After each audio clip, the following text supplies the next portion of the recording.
Hello and welcome to the Let's Talk Cloud ERP podcast. This special edition podcast is brought to you in partnership with the Let's Talk Data podcast. I am your host, Jennifer Frank McGrory. We have a great conversation planned for everyone today. In just a few minutes, I'm going to hand the microphone over to my esteemed colleague, Terry Penner. He's going to host a conversation around SAP S/4HANA Extensibility and SAP Build. I will be back to host in the near future with new stories I'm currently working on. Until then, let's get rolling. Welcome, Terry. Take it away. Thanks, Jennifer. Great to be with you. My name is Terry Penner. I'm part of the SAP Business Technology Platform Marketing and Solutions team, covering BTP for Rise and Grow. Yes, my name is Felix Wente. I work as an architect in the central architecture team of S/4HANA for the topic of extensibility. Thanks. And my name is Mark Wright. I'm a director of product marketing for our solutions SAP Build Code underneath the BTP platform. And hi, I'm Vanessa Michelli-Schmidt. I'm a chief product manager for SAP Build, which is part of the SAP BTP area at SAP. Perfect. Thanks very much. If you're listening to us for the first time, we also encourage you to look at some of our previous podcasts as well on clean core, extensibility, AI, lots of great ERP topics. And we're going to be focusing on S/4HANA Cloud Private Edition in this podcast in particular. So to start off with, we've heard a lot about clean core. So let's just hear from our experts. Felix, to start with you, what is clean core in your own words? Well, I think it can be best explained if you look directly at the words.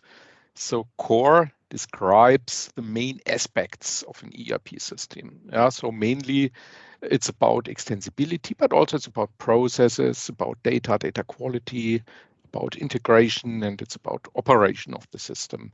And the capabilities of the core, they depend on the implemented software stack, which is the customer system.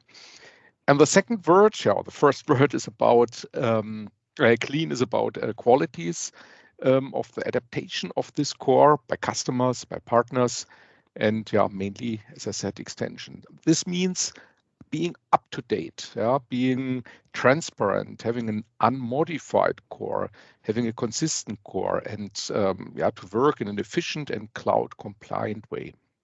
Yeah, great. And for me as well, with clean core is also it's a methodology. It's a way of building. So the extensions are kept separate from the SAP application. It improves total cost of ownership. Just makes life as a customer a lot better in keeping up with the latest innovations from SAP. Moving just a related question to that, just emphasizing clean core and extensibility. So Felix, can you talk to us about why is clean core so important to S/4HANA Cloud Private Edition customers in particular? Well, I would say mainly it's about the ability to be agile. So if you want to leverage innovations in a fast and easier way, consuming updates, upgrades, and you would not like to be disturbed by large adaptation projects when applying updates, which are projects which can hardly be planned, if you have a lot of modification or unclean kind of software. So in the end, you save effort in extensibility when you do it, and you save effort in testing, you reduce the TCO. And if you look at the topic of data quality, you easier can turn your data into value. You have more reliable forecasts, you have more precise predictions.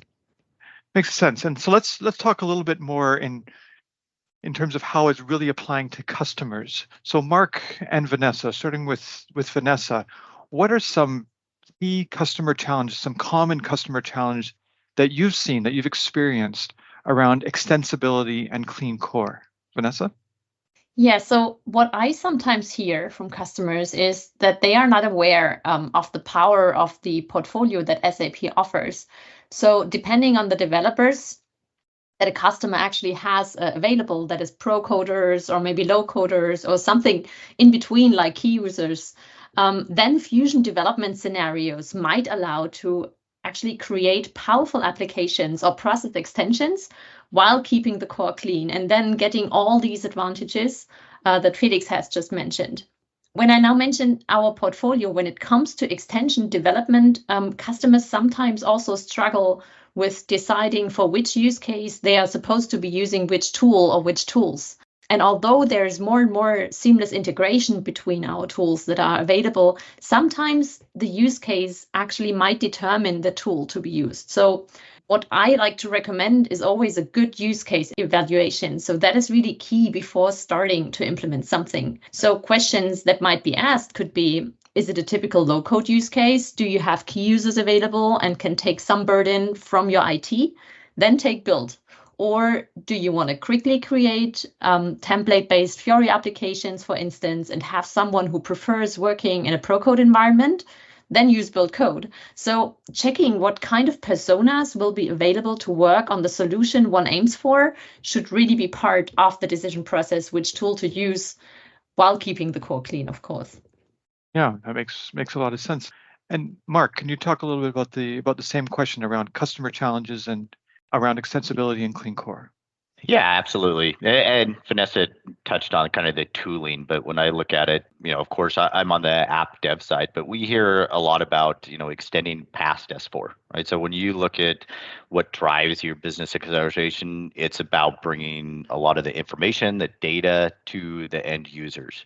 And of course, SAP is the leader of business relevant data, but you can't actually solely rely on SAP. We see a lot of customers that want to run applications that span across a lot of different business networks.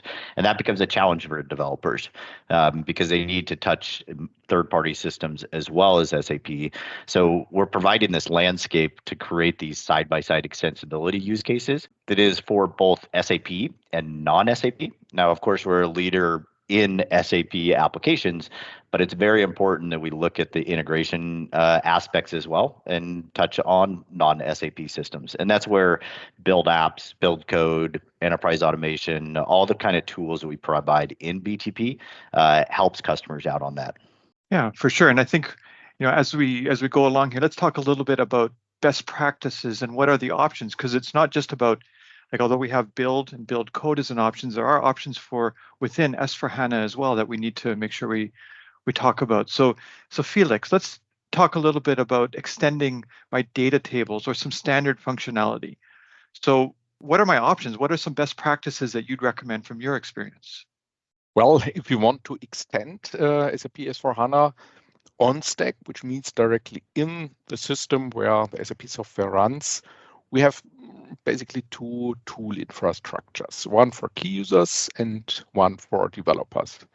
For key users, it's mainly about the adaptation of UIs. It's about adding custom fields, simple custom logic like calculations, mini applications, custom views, and analytical queries. And all that is defined in a wizard-like environment, you could say, which are directly launched from the applications of SAP S4HANA. So if you have the role of being a key user, you can directly navigate into that without knowing the technical aspects of the data model. And if you are a developer, then you can make use of the ABAP cloud approach that is also used by SAP itself to develop the application. And as a developer, you can build your own applications. You can build more complex extensions than a key user can do, or you can expose local software artifacts as remote APIs in case you would like to build on BTP upon that. So just tailored to the needs which you have as a customer. But it's important you should stick to public, local, or remote APIs that are offered by SAP and really marked as being public. So if you do that, then you are compliant with the clean core approach, because we keep these APIs and other software artifacts stable. So when you do an upgrade after having used these artifacts, you will be safe and there's no need of adaptation of your code. In the private cloud, there you can still use the extensions you already have. So we call this classic extensibility, and mainly it corresponds to the brownfield code, which exists in already running and being operative system landscapes. So also, nevertheless, it's possible to make them more clean core compliant, and we recommend a set of stable legacy APIs, mainly BAPIs, for example, which can be wrapped in your custom code and can be adapted in the public cloud like APIs in future. So we call this 3-tier approach. If you would like to read more details about that, we are going to link some guidance and papers and blogs for you. For sure. Yeah, we'll definitely include those links in there. So Mark, can you talk a little bit about some of the best practices that you've been experiencing with? Yeah, absolutely. And Felix kind of talked about, the on-stack and key user capabilities for keeping a clean core. And when I talk about best practices, it's typically around the side-by-side extensions, right? So being able to continue your clean core by implementing solutions on a platform. And when we talk about our platform, we're talking about BTP, or Business Technology Platform, that is truly, an innovative and a differentiator within SAP. So we look at building these cloud native applications and really maximizing the productivity. In the platform, we're providing a lot of different things for your frameworks, languages, libraries, tools, and these are really based off of 2 different type of modeling capabilities. So we call them CAP and RAP. So CAP is our cloud application programming model, and RAP is our RESTful application programming model. A lot of our developers, when they're trying to develop and extend these data tables, these standard functionalities, they use CAP if they're a Java or Node JavaScript developer. And then our RAP is used for typical SAP developers that prefer ABAP. And all of these can be used to really model those domains, create these service definitions, and they really extend that standard functionality that you talked about. The nice thing about these is it provides the solutions in tools that are provided on BTP. So we look at SAP Build Code that's making it easier for developers to use, create CAP models in a graphic data modeler. We also have these data backend visual cloud functions in Build Apps. And all of this is also being driven through AI and integration. So that's really where our best practices fall in, is being able to leverage these different programming models to take advantage of. Yeah, makes sense. And we'll talk a little bit more about the AI part of it a bit later on. It's a really hot topic.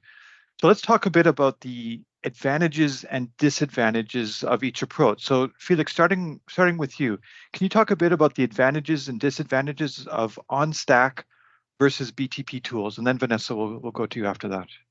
So I would say the advantage of on-stack extensibility is that you have a tight coupling between the SAP applications and customer extensions. So this means you can extend business logic of our applications in a transactional context. So you have a real deep integration into our processes. You can enhance SAP's data schemes, and doing that you can benefit from data neighborhood, for example, in analytical scenarios. On the other hand side, the disadvantage is tight coupling again, because although on stack extensions, they are clean, core compliant, and they will not scale beyond the ERP system that you operate in its user group. If you would like to approach customers of your customers, for example, contractors, you might do not want to let them into your system. So that kind of coupling would be too tight. And on-stack extensions, you can say they are specific for the enhanced stacks. They are not the best way for self-contained larger applications or hub scenarios. And last but not least, maybe that approach does not fit to your preferred software stack or your preferred programming language. That's great. And Vanessa, what would be your perspective on the advantages and disadvantages of on-stack versus using BTP tools? Yeah, I mean, Felix already pointed at it, right? So you would choose side-by-side extensibility on BTP when you don't want to have this tight coupling. That is when you want rather to decouple your extensions from S4HANA and BIT and want to, as we call it, loosely couple them via, for instance, remote API calls or events. So you'd also choose it when your extension is, as Felix said, what's not available in the on stack extensibility is when it's a hub scenario. So that means when you really want to integrate with several S4HANA systems or more importantly, with other SAP solutions or cloud services. With Build comes also the possibility to automate processes for SAP S/4HANA, even across systems, right? So this is another good example where you would need side-by-side extensibility. When I talk about Build, what's also worth mentioning is the interoperability between low and pro-code tools. We call that fusion development. I mentioned that earlier as well. And that allows actually more people with different skill sets than in your organization to be part of this extensibility story. So you can leverage innovations that come from a broader enterprise employees and have more experts being part of the innovation process in your enterprise. Yeah, interesting. So let's explore that a little bit more. So what's changed? You mentioned a few things that's changed there, but what's changed with extensibility for S/4HANA over the past few years? Is it just the tooling that's different, or have the user scenarios changed? Vanessa, what are your thoughts on that? Yeah, I don't see a change in the scenarios. Maybe Mark and Felix can comment on that, but I rather see a change in the workforce and in the tooling that they can and actually want to use. What we are facing everywhere in the industry, and probably the listeners as well, is a talent gap. Plus, the requirements towards, for instance, IT departments, they do grow exponentially, while those departments per se, unfortunately, don't, right? So what everybody is therefore seeking is a simplification of development processes and an increase of developer productivity. So how can you achieve this? And this is also what we think about when we're building our products.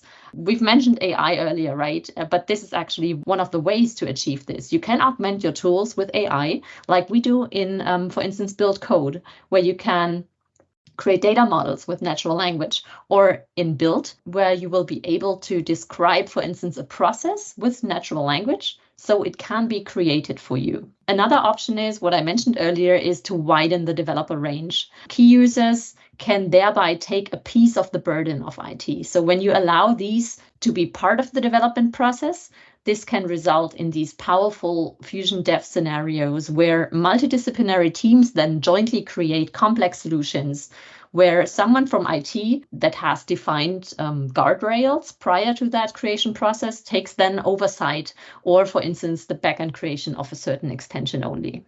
Thank you, Vanessa. What has not changed, I also would like to emphasize, are the goals of extensibility we defined. So I said in the beginning that our main goal is to be compliant with clean core, and we targeted extensibility from the beginning in the last according to this goal. So we did not change that. So we defined APIs and other software artifacts that we keep stable, and we kept them stable. But beyond that, our tools have been enhanced release by release. So you always will find new features. They will be more powerful with every release, and we are going to provide more public APIs and more stable extension points for business logic. And one new offering is the developer extensibility with the ABAP cloud approach. It's a quite new offering and allows, as I said already, a more complex way of extensibility. So that you might call new. Yeah, and I just kind of finish up what Felix and Vanessa said, right? I mean, they're right? So, I mean, clean core is just a concept. It's an idea or principle that we've had for quite some time. So clean core itself hasn't changed, but what we are changing is just making it easier to actually accomplish clean core. In the past, we've been talking about it for, as Felix said, a year or more, probably even beyond that. We didn't always make it easy. Yes, APIs were available. Not all of them were available. How do you actually integrate with the side-by-side extensibility solutions? And moving forward, now we're really making it easy for SAP developers to stay within SAP. And I think that's a big thing to really think about. You don't have to go and accomplish these things with third-party tools to be able to get clean core. We're providing things, the solutions, BTP, build apps, the build code, and integration suite to make it very easy development to create clean core with side-by-side extensions and even on stack. So now just moving forward, it's just easier than ever to achieve that. And you can achieve it just with SAP. Right. So we can improve that productivity that we were talking about before. Let's go into a specific example in here, a specific best practices example. Let's say I'm developing a UI application or a mobile app that needs to connect to S/4HANA. So starting with you, Vanessa, what are my best practice options? And then Mark after that. Yeah, so I mean, my recommendation depends a bit on the workforce you have available. Let's assume you have business experts with certain requirements, but who are potentially certified or educated as citizen developers or as key users already. So you could have them create a pixel-perfect UI in SAP Build Apps, a web app or a mobile UI, actually, whatever their need, right? So, and in that low-code environment, they could easily connect to a backend system as well that has been made available for them by a developer in, for instance, Build Code. And yeah, this is probably the perfect handover to maybe Mark to share recommendations on focusing more on a workforce which wants to work in a professional dev environment. Yeah, exactly. And so Vanessa and I talk about this, and our colleagues do too, with Fusion development, right? So it brings into the idea of building these, as Vanessa said, picture perfect applications using build apps and connecting to, just S4 as an application. But more importantly, we talk about best practices that Build Code allows you to follow. So the application frameworks that we've called internally Golden Path, and probably customers have heard that, but we're really pushing customers to follow those best practices. With those, it creates these future-proofed applications, right? So Build Code is providing this design and runtime capabilities, and you get out of it UI applications that can be built using Joule Copilot with AI. You can also create those data models that we talked about. You're integrating to SAP third-party systems and using a service center. But more importantly, you develop UI applications with best practices around UI5, Fiori elements, mobile services, and then, of course, like we talked about, the Fusion development for consuming backends, and then the front end is built with build apps. We also integrate with enterprise automation flows in some scenarios, so that makes it a very seamless interaction to create these UI applications, and it's extending your S4 from not just mobile, but also those web applications as well. Let's go back to one of the points you brought up there around AI. So we hear a lot about artificial intelligence, AI. So Felix, can you talk a little bit about what is AI bringing to the table for S/4HANA implementers and developers? Yes, I can. So we have projects running which are targeted for our user groups, for example, for developers. We see a benefit, of course, in AI-generated code. So you might imagine that there's a lot of glue code if you program against S/4HANA, or maybe you would like to build applications and it might be a benefit to have a running skeleton.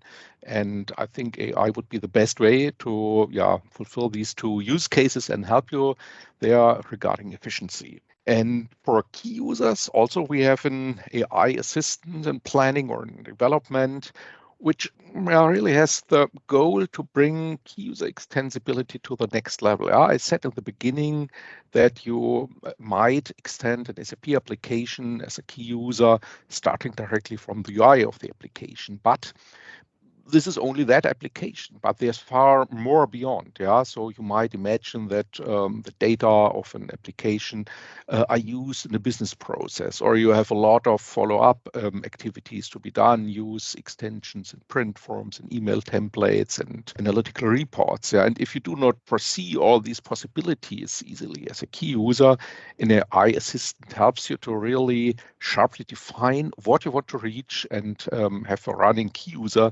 extension approach to fulfill that. Great. And then just thinking a little bit about with Build Code, we've heard about Joule, we've heard about generative AI. Mark, can you just talk a little bit about what is the AI story with Build Code? Absolutely. Yeah. So we're pretty excited with Build Code, right? We're releasing a solution that provides generative AI through SAP Joule's Copilot embedded into the solution. So by providing natural language prompts to Joule, we'll be able to give you the capabilities to create a CAP-based application. So going back to those best practices of extending your S4 backend, the Build Code solution will create these CAP-based applications, and you'll get data models, OData services, sample data, application logic, and unit tests, and even extending the UI through generative AI. What this is doing is creating kind of that foundation of an extension for applications, and you'll be able to increase that developer productivity and be able to get these applications out to market quickly. This, of course, is kind of my area of expertise within Build Code and using generative AI. But additionally, outside of Build Code, right, SAP is offering a ton of AI capabilities with our AI Core or AI Foundation, and S4 and developers wanting to extend S4 are going to be able to leverage that AI capabilities elsewhere. Great, thanks. So let's pivot a bit. A lot of our listeners, a lot of the S4HANA developers are currently using Business Application Studio right now to create applications. So Mark, can you talk to that audience? Help me understand, what does Build Code mean for me as a Business Application Studio developer? You bet. Yeah. I mean, this is really just a progression, Terry. So Business Application Studio, for anybody that's not aware of it, this was our web-based IDE for development on BTP. So we provide in Business Application Studio things like guided templates, the service center to integrate to your S4 backend and other environments. It also provides the environment for developers to be proficient with the best practice of SAP development in general. And what we've done is actually bring BAS into Build Code. So SAP Build Code's development environment is where you can get the embedded AI experience with Joule, and we'll continue to innovate within Build Code as well. But developers today don't actually lose any ability to use BAS. For those that are moving to Build Code, it's easy to just use the development environment and not have to commit to the other Build Code capabilities. So you're not losing anything moving to Build Code, I guess is the best way to put it. You'll also be able to take more advantage of what's in Build Code. So the DevOps, the lifecycle management, the design capabilities, all that's in a single solution. But let's keep in mind, right, Business Application Studio is still there for our existing users. There's just going to be more innovation within Build Code as we move forward. Sounds great. So just looking forward a little bit, let's just talk a bit about the roadmap for Build Code. I know there's a lot of exciting things coming down the road. Can you just talk in general terms about what's planned that'll help me work more efficiently with S4HANA? Yeah, absolutely. So Build Code's, as I mentioned, it's really tailored towards our pro code developers, and it is really truly a turnkey development environment. So I'm pretty excited about what we bring to the design time and runtime aspects. And what we'll do is actually enhance and improve on the generative AI capabilities. That's a big area for customers to want to be able to see improvement on. And we're going to provide that through different capabilities for your ABAP developers, but also create this more Fusion development capabilities. So Vanessa and I touched on Fusion development quite often. And what we want to do is just increase that development capabilities so that any developer can get their hands on the build solutions and be able to move forward. I'm pretty excited about what we're going to be able to provide to the developers so that they can extend the S4 applications. And also, what we want to point out too is that there's going to be a lot more seamless interoperability. What we want to keep SAP developers to be able to do is easily develop extensions and keep the core clean with S4 and Build Code and all the SAP build solutions. Great, thanks. So one of the key concepts for Clean Core is not just getting to Clean Core, but staying on Clean Core, and having effective governance is a really important part of that. Vanessa, could you touch on about how you've mentioned in the past key users being enabled to create applications with Build? How open are customers to this? And can you talk a little bit about governance? What are objections? And how does our offering help overcome these issues? Yes, of course I can. So when I talk about build and low-code development and enabling key users in enterprises, I get two reactions from customers. One is excitement that they now think that they can be quicker in their extension stories, which they can. But then when I have IT sitting in my audience, I see concern. And this is exactly and it's exactly governance why they are concerned, because once a customer actually said, so what if now everybody goes rogue in my enterprise and starts building applications? How is IT then supposed to be handling that? And this is exactly what we do not want with low code, right? What we therefore offer, and where we have a packed roadmap actually ahead of us, is guardrails where the IT can actually decide first who is a citizen developer. And you can be very strict or you can be very loose with that. You can say it's only a certain person that has acquired a certain certificate, for instance. And this is also one of the recommendations that we give, that you actually certify your key users or your citizen developer in a certain way so that they are aware also of the obligation that they have when they now start building, right? So this is one way of actually IT giving something at hand to determine who is actually allowed to be built. And then we also provide ways of defining, for instance, environments, like where we allow key users to create the assets that they are creating, and also what kind of data they are allowed to access, to use, to actually process in the application that they use. So we do provide a big set of tools that is very easy to be governed by IT, and that actually ensures that people are not going rogue when they start now creating these extensions. Yes, for sure. So we'll just wrap it up here a little bit with one question about bringing it all together. So Felix, maybe just is coming back to you. Can you talk a little bit how we are bringing things together with things like ABAP on Stack, extensibility with the build tools?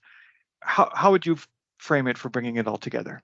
Well, I think most important is that you understand that it's not either or. Yeah? So you will face the situation that you have a coexistence of more or less clean extensions in your system landscape. For example, in an existing private cloud installation, you might have a lot of brownfield code, and you cannot expect, although you know the clean core principles, that you reach them in a magic way. So be pragmatic. It's more a kind of journey towards a cloud-like installation than a finger snip.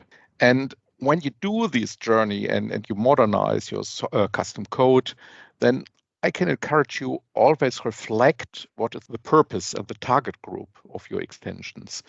So if you consider that, in the end, the best way will be a mix of on-stack extensibility, of side-by-side extensions with the different tools that we mentioned today, and that you can use to reach a flexibility tailored to your business needs. Yeah, for sure. Flexibility for productivity. So I'd like to thank Felix, Mark, and Vanessa for sharing their great insights into this important topic of S/4HANA Cloud extensibility and clean core. It's been great to chat with you. Look forward to hearing more from you in future podcasts and blog. Also encourage everyone to visit the different sites that are linked at the bottom of this page and the associated blog. Have a great day. Back to you, Jennifer. Thank you, Terry, for hosting this edition of Let's Talk Cloud ERP. Also, check out other episodes of the Let's Talk Cloud ERP podcast to hear directly from other customers on their transformation journeys. And I would be remiss if I didn't thank the Let's Talk Data podcast for their partnership. We couldn't do what we do without them. Until next time, I'm Jennifer Frank McGrory. Have a great rest of your day.